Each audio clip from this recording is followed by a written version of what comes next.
From the New York Times, it's The Headlines. I'm Tracy Mumford. Today's Wednesday, November 6th. Here's what we're covering. Donald Trump has been elected the next president of the United States, defeating Kamala Harris. Look what happened. Is this crazy? Trump's victories in the crucial battleground states of Georgia, North Carolina, Pennsylvania, and Wisconsin will send him back to the White House. Frankly, this was, I believe, the greatest political movement of all time. There's never been anything like this in this country, and maybe beyond.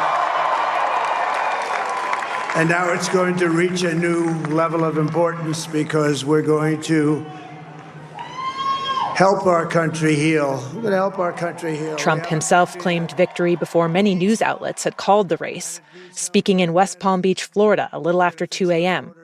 He was surrounded by his wife, children, campaign staff, and prominent supporters, and he credited his win to the wide coalition that voted for him. They came from all corners, union, non-union, African-American, Hispanic-American, Asian-American, Arab-American, Muslim-American. We had everybody, and it was beautiful. It was a historic realignment. Votes are still being tallied in some states. Trump is on track to win not only the Electoral College, but also the popular vote. You know, going into election night, we thought that this was going to be close. We thought this would be a race that would stretch on for days, if not weeks, before we knew the outcome. But Trump scored victory after victory, and he kept winning by fairly decisive margins. Adam Nagurney covers politics for The Times. So Donald Trump is the first president in over 100 years to retake the White House after having lost. And what is more remarkable about this is he left the White House in such disrepute. I mean, he was impeached twice. Republicans were saying his career was over. No one could imagine him coming back. And in the interim, since he left office, he had been indicted and convicted of multiple felonies. So the idea that he could return to the White House after all that history is just remarkable. In his appearance early this morning, sort of declaring victory, J.D. Vance came out to speak for a few minutes and he goes, "I think we just witnessed the greatest political comeback in the history of the United States." And I don't think that's hyperbole. I think that really is what we saw.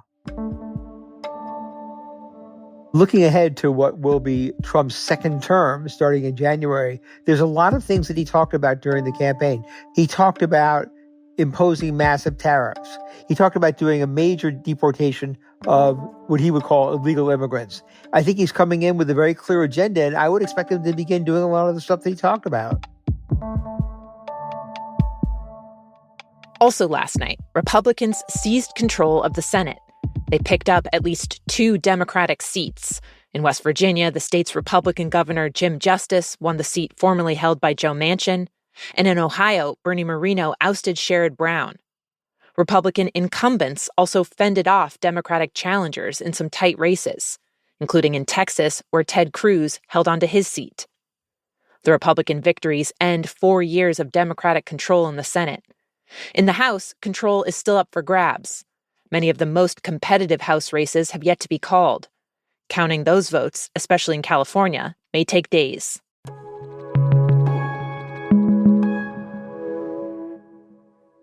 Meanwhile, measures to protect abortion rights were on the ballot in 10 states last night, and they passed in most of them. But in Florida, South Dakota, and Nebraska, efforts to ensure access to the procedure failed. The results end what had been an unbroken winning streak for abortion rights ballot measures since Roe v. Wade was overturned. In all, Election Day went smoothly across much of the country. There had been widespread concerns about interference and disruption, and there were bomb threats called in at polling stations in multiple states. But they did not prevent people from casting ballots, and election officials described the process as generally calm, safe, and secure. Here's what else we're covering. In Israel yesterday, there was a shakeup at the highest levels of the government. Prime Minister Benjamin Netanyahu fired his defense minister, Yoav Gallant, after the two repeatedly clashed over the strategy in Gaza. Gallant, who'd been pushing for a ceasefire, was seen as a moderate voice on the conflict, and he'd called Netanyahu's goal of achieving total victory over Hamas nonsense. The announcement sparked protests across Israel. Large crowds blocked traffic and lit bonfires on a major highway in Tel Aviv. Netanyahu has already named Gallant's replacement, Israel Katz, the country's foreign minister, who's a close ally of Netanyahu's and is unlikely to challenge him. And in other news, The Times has learned that North Korean troops are now actively fighting alongside Russia in its war on Ukraine. The North Koreans clashed with Ukrainian soldiers in the sliver of Russia that Ukraine has occupied in recent months. A significant number of North Korean troops were killed, according to one U.S. official. Ukraine's President Volodymyr Zelensky said the clashes mark a, quote, new chapter of global instability.